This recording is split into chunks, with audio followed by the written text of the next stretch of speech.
Alright guys, I'm going to show you the easy way to remove the iPhone 6 battery from the housing in case you want to swap out the battery due to water damage, or if you're doing like me a refurb of this iPhone 6 and you want to swap out this housing.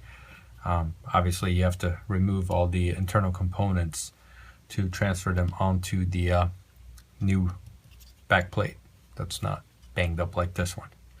So the first time I did this, I actually ended up poking a hole into this battery, and this thing caught on fire, and it was not a good situation because my store ended up being full of smoke, so not cool.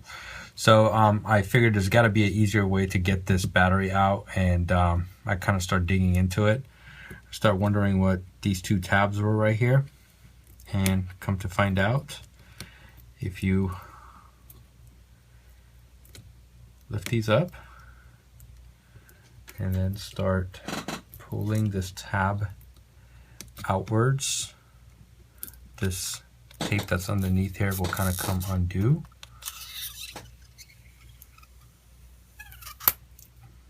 There's one.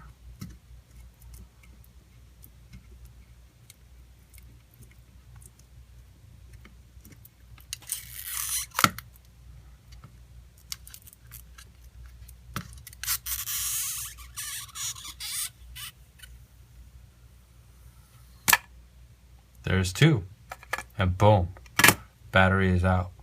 I've realized if you pull up and pull, it doesn't work as good as just pulling straight out. That's why I kind of removed the dock connector, which I would have to do anyways. But in a case where you just want to replace the battery, you don't necessarily need to remove the charging port connector. I found it the easiest way to just remove the magnet right here, and still you can pull it out with no problems.